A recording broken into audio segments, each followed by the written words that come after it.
Votre choix, c'est de refuser, je le martèle et je le martèlerai, c'est de refuser le débat au fond. C'est de refuser de vous expliquer. De donner des explications sur les faits qui vous sont reprochés. Avec toutes les garanties qui vous sont pourtant données. Et cela aussi, je le répète, pour que ce soit sûr, pour qu'on ne l'oublie jamais. C'est vous qui avez renvoyé vos avocats qui sont venus de tous les horizons. Cette mascarade, vous la ferez avec d'autres peut-être. Dans ma conception de la justice, je n'y renoncerai jamais. La conception que j'ai, moi, de la justice, c'est ce qui fait le fondement de ma vie, parce que je n'ai pas d'autre métier, je n'ai que celui-ci.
Il est sorti ici le matin, il m'a dit qu'il partait au travail.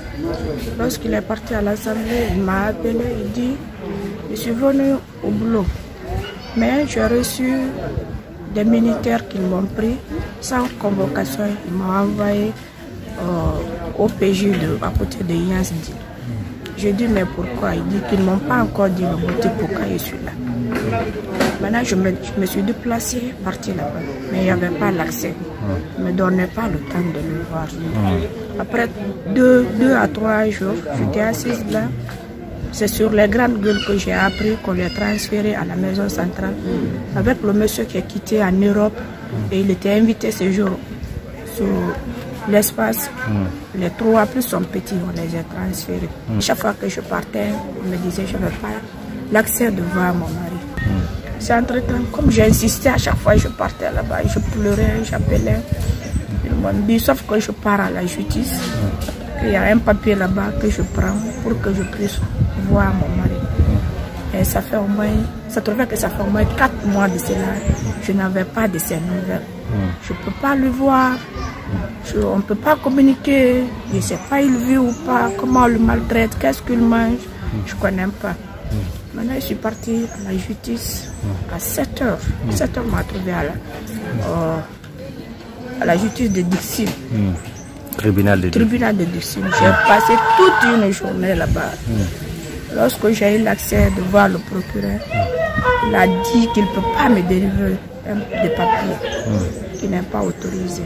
Innocent, on lui a dit d'aller voir le secrétaire général de l'Assemblée nationale, partant que c'est une mission. Parce qu'il est employé de l'Assemblée. Bien sûr, lorsqu'en 2013, on a dit à l'UFDG qui venait d'avoir un groupe parlementaire que vous pouvez engager 3 ou 4 personnes. On a mis, bien sûr, Roger parmi la liste de 3 ou 4 personnes qui ont été engagées comme agents de service à l'Assemblée nationale.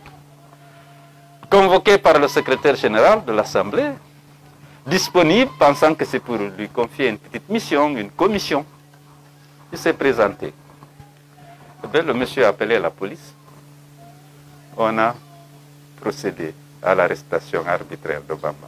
Roger Bamba était incarcéré depuis le 6 septembre 2020. Répondant à l'appel de quelques cadres du régime complotiste, il est tombé dans leur piège sans jamais imaginer ce qui l'attendait. Un complot savamment préparé et qui aura eu raison de lui, plongeant sa famille et sa formation politique dans la tristesse et l'amertume. Aujourd'hui, l'UFDG pleure. Un militant dévoué et désintéressé. Lansana Kouyaté, cela a toujours été comme ça depuis 2010. Ce n'est pas un fait nouveau. Nous voulons un pays normal, là où la justice est saisie et que la sentence puisse intervenir. Ce n'est pas le cas en Guinée.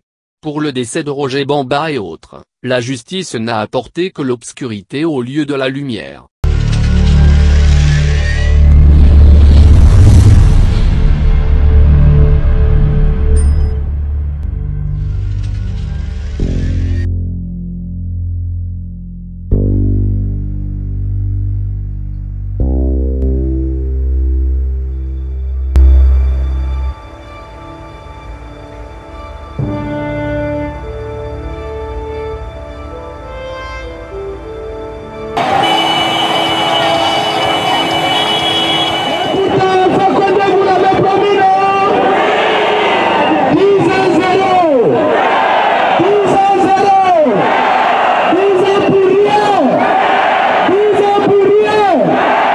La seule réalisation, le seul bilan que l'on trouve en Guinée aujourd'hui, ce sont les photos de M. Alpha Condé que vous voyez partout. Ce régime a échoué sur toute la ligne. On ne peut pas me montrer une seule université qui a été construite, un seul hôpital qui a été construit, un seul kilomètre de route, en tout cas fait à l'initiative du gouvernement. On me parle de la route de Beila. Enlevez ça du bilan parce que c'est Rio Tinto qui a fait ce travail. Et le seul bilan qu'on peut citer, c'est simplement les travaux qui ont été faits quand M. Selou Dalein Diallo était aux travaux publics. Le seul domaine en fait dans lequel M. Alpha Condé a réussi, c'est de pouvoir diviser les Guinéens.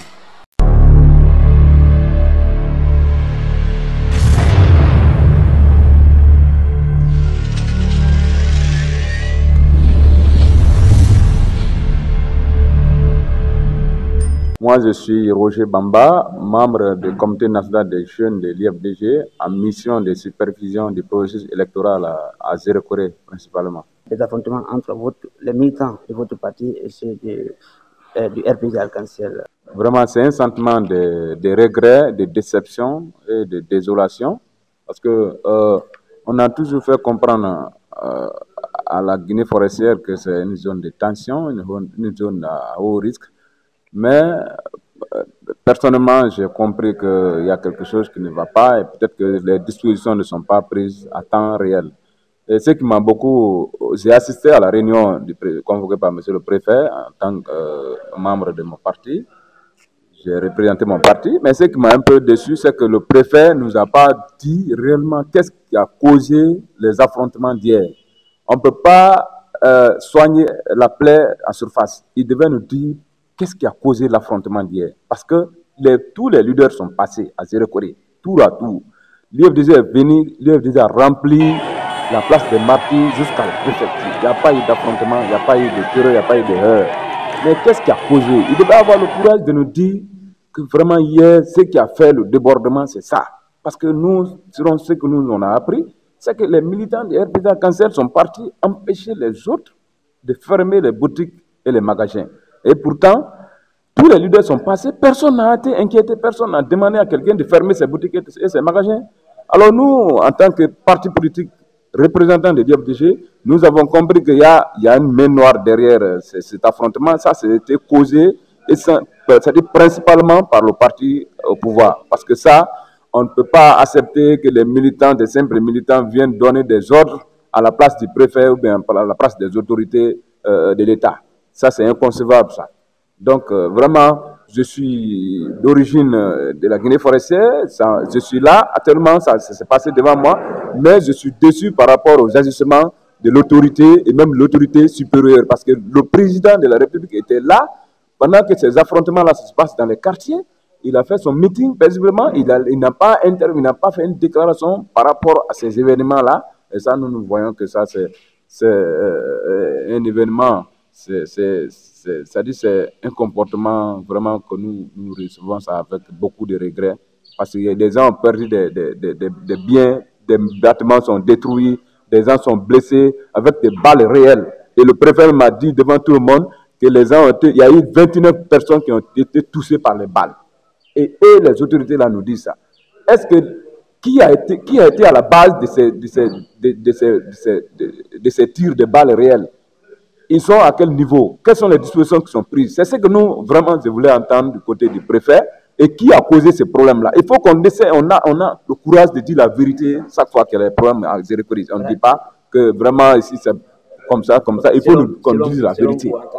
Il est 15h30, heure de Conakry, lorsque l'avion transportant le président Cellou Dalein Diallo a atterri sur le tarmac de l'aéroport de Bessia. Les partisans de l'alternance sont venus en grand nombre pour accueillir leur leader. De l'aéroport à son domicile de Dixine, en passant par Bambeto et Amdalaï, il était difficile de se frayer un passage. Militants, sympathisants et autres curieux, arborant la plupart les couleurs du parti, le vert et blanc, ont réservé un accueil triomphal à leur champion. Une véritable marée humaine décorait les artères sillonnées pour la circonstance. Les militants et sympathisants du parti sont fermes. Ils sont déterminés à conduire Cellou à la magistrature suprême du pays.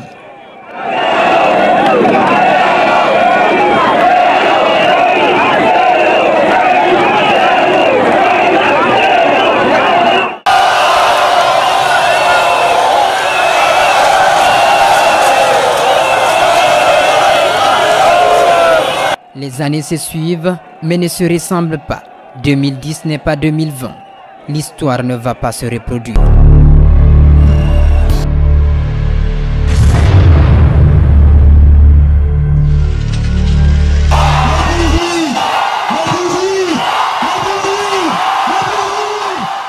Je suis doublement triste.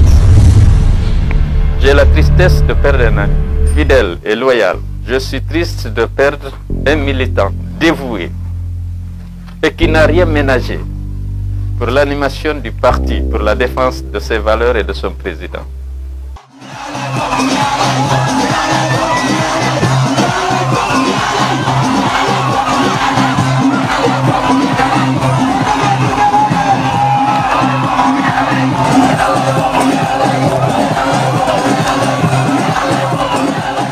À 3 semaines de l'élection présidentielle, Cellou Dalein Diallo n'a qu'un seul objectif, battre Alpha Condé dans les urnes en l'empêchant de briguer un 3e mandat.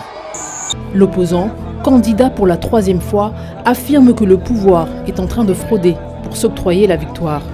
Il affirme aussi que la CENI, la commission électorale chargée de proclamer les résultats, est inféodée au pouvoir. Comment alors avons-nous fait pour avoir des résultats rapidement avant que la CENI elle-même se dise disposer des données?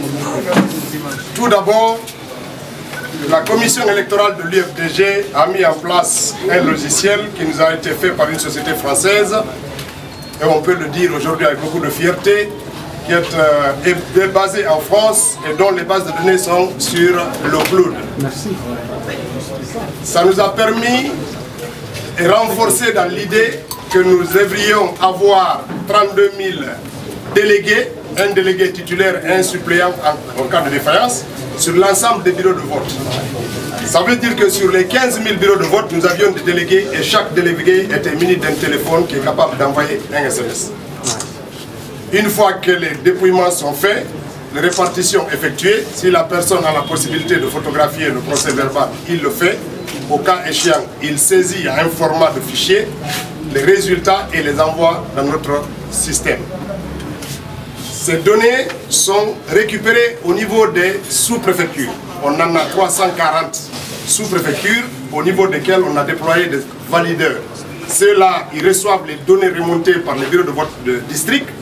Ils vérifient la cohérence des données en conformité avec les procès-verbaux qui sont collectés et décident que les données sont conformes et valident la donnée. Et la donnée est vue par le responsable préfectoral au niveau des CACV. Là aussi, nous avons un deuxième niveau de validation qui vérifie, après avoir collecté les données, lui aussi il reçoit, il vérifie que les données qui sont validées au niveau des sous-préfectures est bien conforme au procès verbal dont il détient. Ensuite, il valide et c'est à ce moment seulement, au niveau de la direction nationale, nous recevons la donnée consolidée. Ça, c'est la procédure et le système qui a été mis en place dès le départ. Ce qui veut dire que dès qu'on a eu le dernier résultat du bureau de vote, nous avons eu les validations de près de 80%. Et vu que les 20% qui restaient ne pouvaient pas modifier le résultat, même s'ils allaient pour un seul candidat, Alpha Condé, nous étions donc fondés sur la base de ces résultats, issus des bureaux de vote. Donc plus de 70% étaient validés sur PV. On a reçu, il faut le dire, à peu près 80% des procès-verbaux. La seule région administrative qui a refusé systématiquement de nous remettre les procès-verbaux, c'est Kankan. Pour les préfectures de Sigiri, Kouroussa, Mandiana, Kerouané et Kankan. Ils ont refusé systématiquement de remettre les procès-verbaux.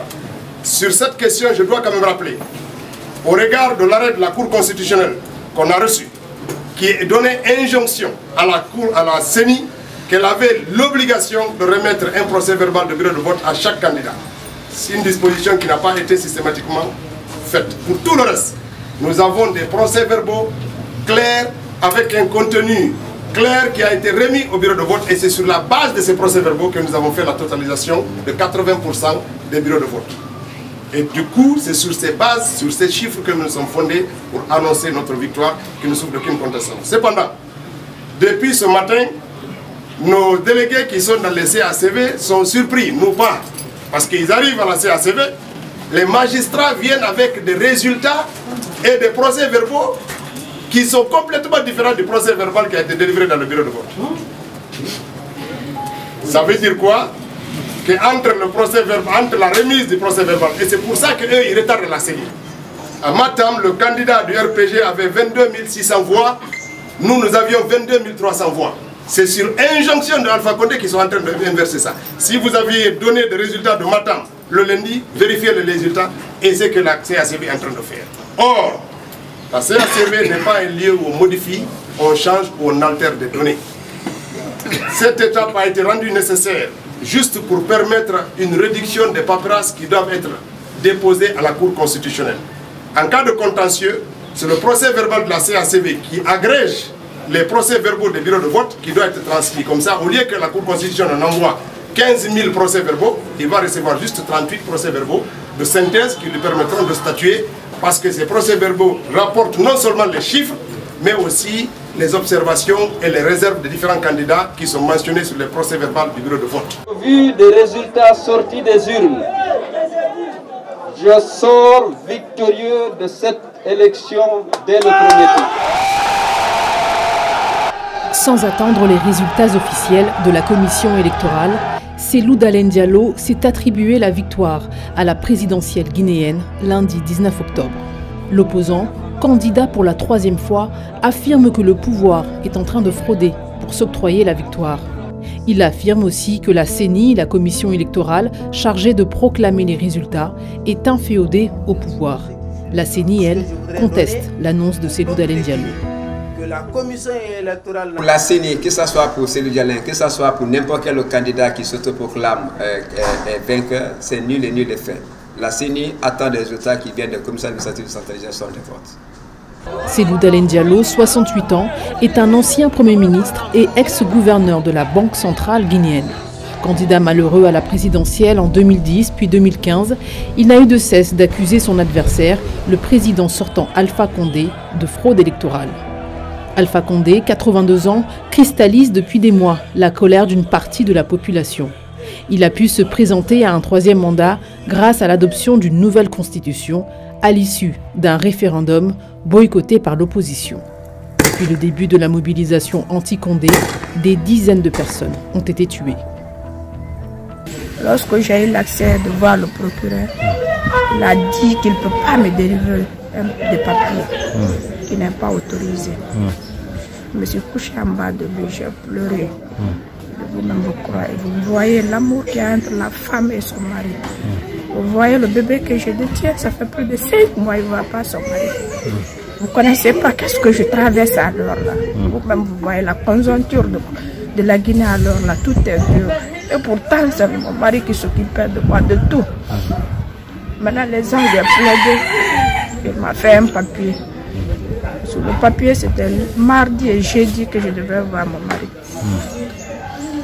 Maintenant, il m'a donné le papier jusqu'à 15 heures. J'ai passé toute une journée. C'est à 15 heures que je suis rentrée en possession du papier. Maintenant, le lendemain, je suis partie à la maison centrale. Quand je suis partie, j'ai vu mon mari. Quand je l'ai vu, je l'ai regardé. Je lui ai dit, qu'est-ce que tu n'as pas ici? On te dit quoi? Je dis, c'est que vous m'ont fait comprendre que j'ai échangé de messages avec un jeune, que c'est le jeune qui a porté plainte contre moi.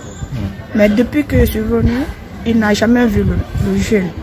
Mais ce qu'on lui a fait comprendre qu'il a échangé des textos sur Messenger avec un jeune, raison pour laquelle il a été arrêté. Ce jour, je me suis vue avec les Ousmane Gawal, les Chérif Ba, Fonike Mengue. Ils étaient là dans la cour en train de se coiffer. Je ne pouvais pas rester mes mains là. Je me suis retournée. C'est un jour que je pars. Maintenant, c'est hier, vers les 17h. Un numéro inconnu qui m'a appelé. Parce que j'ai que temps pour le voir que les mardis et les jeudis. Si ce n'est pas ça, ils n'acceptent pas. Même tu envoies le manger, ils te disent non, que tu ne peux pas lui donner. Mais c'est eux qui doivent les nourrir. Maintenant, hier, vers les 17h, j'ai reçu un appel inconnu. Il me dit, c'est Madame Bamba. Je dis, c'est oui. Il dit, votre mari est malade. On lui a envoyé à Nias. J'ai pris la moto, je suis partie. Lorsque je partais même, la moto m'a... Tellement que j'avais le corps chaud, je suis même tombée avec le motard. Quand je suis partie à Nias, il était gardé de sorte que les militaires ne me donnaient même pas le temps de voir mon propre mari. Quand je suis venue, je l'ai regardé. J'ai dit, Roger, c'est depuis quand tu es tombé malade? Son ventre est ballonné. Quand tu vas à son ventre, tu ne peux même pas savoir que c'est un être humain. Il dit, mais mardi, je t'ai vu, tu es en bonne santé. Qu'est-ce qui ne va pas? Dis-moi, qu'est-ce que tu as mangé? Qu'est-ce qu'ils t'ont fait? Dis-moi. Il dit, non, c'est hier seulement je sentais les maux de cœur et les maux de reins. C'est mes reins qui me font mal et mon dos, mon ventre me fait très mal. Et là, ils m'ont dit, va au laboratoire, tu vas aller prendre les papiers. Je suis allée, j'ai pris. Le docteur est venu, il me dit qu'il n'a pas de sang. Il n'a pas de sang, je n'ai pas de moyens. Je suis diplômée sans emploi. Mes parents sont à Zérékori, il n'y a personne. J'ai appelé la femme de Dalai. Il dit, mon mari est malade, il a abandonné ici. Et le corps ne veut même pas que je le touche. Mais on me dit qu'il n'y a pas de sang. Il me dit, ah ouais, je vais envoyer un jeune. Tu vas partir avec lui, vous allez acheter le sang. Nous sommes partis, on a acheté. Quand je suis venue, quand tu vois son corps, on dirait quelqu'un qui utilisait les produits. Quoi. Tout ton corps était devenu maintenant jaune. C'était plus noir, c'est jaune, son ventre là, ballonné. Il me dit, pourquoi tu n'as pas envoyé l'enfant? Je dis, mais l'état que tu m'as appelé, je ne pouvais pas mettre l'enfant sur mon dos envoyer ici. Je dis, mais Roger, dis-moi, tu as mangé quoi? Il dit, ah, je n'ai rien mangé. C'est mon ventre et mon dos là. Je sens la douleur, surtout mon dos me fait très mal. Maintenant, jusqu'à la nuit, j'ai appelé l'infirmier. L'infirmier me dit, ah, le sang que vous avez envoyé, c'est coagulé. Il faut qu'on mette après 1 heure. Si ça serait un peu chaud, je vais placer. J'ai dit, mais il se plaint trop de la douleur. Quelques minutes après, il m'a regardé. Il dit, va, tu m'achètes de la glace. Ce n'est plus mon dos ni mon ventre. Mais c'est mon corps là qui est chaud maintenant. Envoie la glace, tu me mets sur mon corps. Il faut masser ma tête. Ma tête aussi, c'est chaud. J'ai dit, mais Roger, dis-moi. Ce qui était dans ton ventre, comment dans 1 heure de temps, ça montait encore sur ton corps. Le militaire qui était là-bas, il me dit, madame, et nous on a faim, donne-nous de l'argent, on va manger. Je dis, là vous me voyez, je suis seule ici, il n'y a personne. Comme ils ont insisté, je les ai donné 20 000. Les militaires? Les militaires, je les ai donné 20 000. Maintenant quand je veux rentrer, le docteur me dit, non, sors. Il faut que je le visite, sors là-bas, sors. Je suis restée dehors, maintenant il a crié. Il dit, viens, je te dis de venir. Je suis rentrée, il dit, il y a quoi? C'est mon corps là, je ne peux plus. Mon corps est chaud. Son ventre est ballonné. On dirait quelqu'un qui a fait au moins une semaine dans une maladie. À 0 heure, il a rendu l'âme. Mais je me remets dans la main de Dieu. Si seulement si Dieu est là. Dieu est là pour les hommes, pour les pauvres. Je veux que Dieu fasse la justice pour moi. Parce que je sais. Il y a eu beaucoup de morts en Guinée sans justice. Je sais que mon mari n'aura pas de justice sur cette tête. Mais demain à l'au-delà, mon mari aura la justice. Roger Bamba, qui laisse derrière lui une veuve et 2 petits garçons, meurt dans l'indifférence totale des autorités pour une infraction inexistante et pour laquelle il ne sera jamais jugé. Repos éternel à ce martyr de la démocratie et homme de conviction qui s'est entièrement dévoué à la cause de l'Union des forces démocratiques de Guinée et de ses nobles idéaux.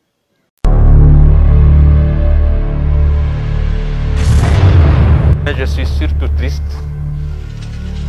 de savoir que mon ami est mort en prison faute de soins. Je suis triste de savoir qu'il a été arrêté arbitrairement, sans avoir commis la moindre faute, simplement parce qu'il est un activiste reconnu et connu et reconnu de l'UFDG. Depuis septembre, il était en train de croupir à la maison centrale, dans une cellule de 7 mètres carrés avec 9 autres personnes. Depuis 2 semaines, il était malade. Il a demandé à être soigné, il ne l'a pas obtenu. C'est ça qui me rend triste pour notre pays, pour moi-même, pour le parti. C'est lorsqu'ils sont sentis qu'il était sur le point de mourir, comme ils n'aiment pas que les gens meurent en prison, qu'ils l'ont envoyé à l'hôpital. Et il est mort quelques heures après avoir été transféré à Ignastik. Ma lecture est que jamais on ne saura la vérité sur ces prisonniers politiques décédés. Or, un seul mort est un mort de trop. Question, du respect de la devise guinéenne travail, justice, solidarité? Lansana Kouyaté, le pouvoir doit penser à ce peuple. Penser que ce peuple a besoin de liberté, de solidarité. On oublie que la justice est le deuxième mot-clé dans notre devise. C'est le travail, justice, solidarité. La Guinée a besoin de travail, il faut réfléchir sur comment les Guinéens peuvent se mettre au travail et que le pouvoir puisse s'éloigner de l'injustice quotidienne qui s'exerce sur ceux qui sont aux antipodes des pratiques du gouvernement.